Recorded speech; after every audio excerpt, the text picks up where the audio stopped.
Better late than never, but I finally ended up planting the rest of my spring bulbs, and I thought I'd show you how I did that.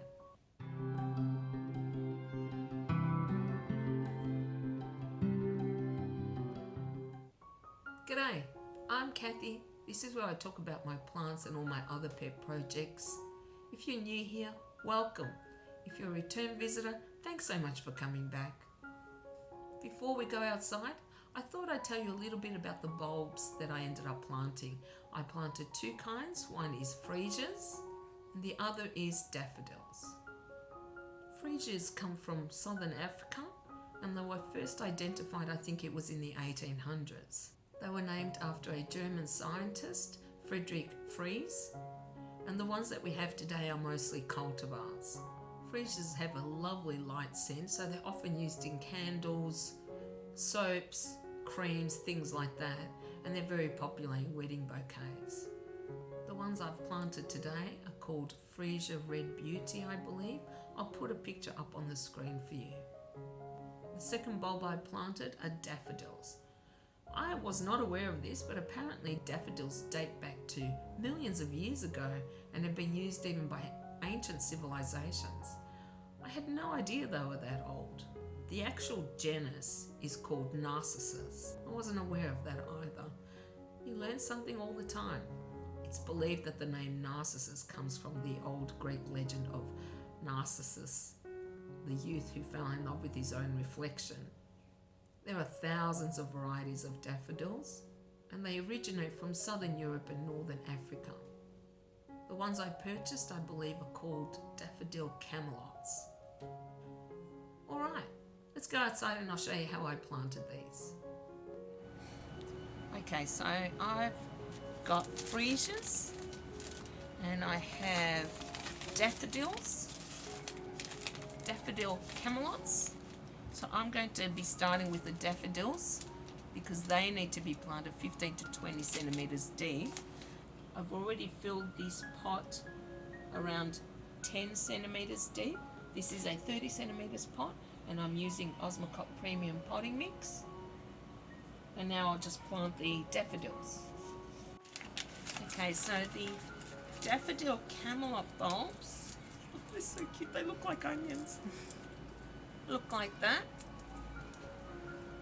I don't know if you can see that. No, I'll give you a screenshot or an up close shot later. I've only got 5 of these, so I'll start planting them.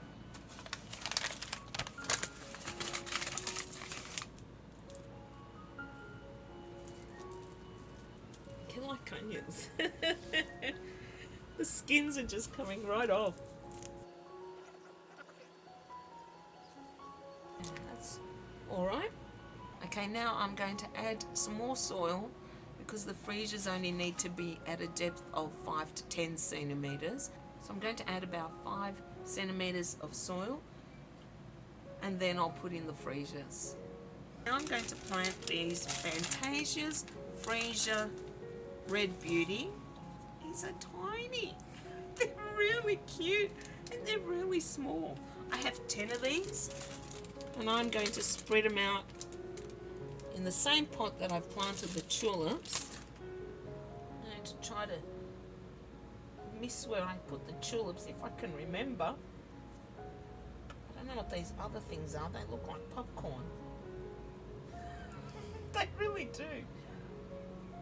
It is not 10. Maybe it's been too long because I'm definitely planting them a bit later than they should have been planted. Alright. I meant to sea salt them before I put the rest of the soil and I forgot yet again. Anyway, so we've filled up the pot. My carer did, not me. An extra 10 centimetres on top of the Freesias. Now I'm going to sea salt them since I forgot to do it beforehand. Then we'll water the pot and then basically you leave them alone until spring. And you only need to water them if it doesn't rain in your area. But I don't think we're going to have that problem in Melbourne.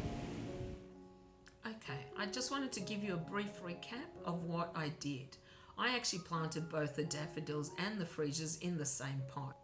I used a 30 centimetres pot, which I filled to around 10 centimetres. I then planted the daffodils, pointing upwards. I think most bulbs need to be planted pointing upwards. I think there are some exceptions to that rule, but I'm not sure what the actual plant is. Anyway, the daffodils have to be planted facing upwards, and that's what I did. Now, because I also planted freesias in the same pot and they don't need to go to the same depth, I put more soil on top of the daffodils. I think it was another 5 centimetres because I didn't want the freesias to be more than 10 centimetres deep. So I planted the freesias, put more soil on top, forgot to put sea salt when I had the bulbs there. So I actually sea salted the top of the soil. I watered it and we placed the pot in a position on my deck which gets full sun. Like the tulips, both of these bulbs also have aftercare requirements, but I will go through that in another video, I think in spring, assuming that my bulbs actually do take. Now the only other thing I wanted to say is, like the tulips, you can cut off the flower stems once they finish blooming, but don't cut off the foliage. That's the only way that the bulbs will get energy for next year's blooms. So you definitely have to leave the foliage until it yellows and dies off on its own. I'll also give you updates on how my bulbs are doing once it gets closer to spring, because honestly nothing's going to happen in the next few months. Okay, if you have any questions or any tips regarding any of these bulbs, leave a comment down below. Or even if you just want to say hi, I'd love to hear from you. Thanks very much for watching. I hope you enjoyed this video, and if you liked it, you can give it a thumbs up. If you'd like to subscribe, you know the usual thing. You can like, comment, subscribe. Until next time, take care guys. Bye.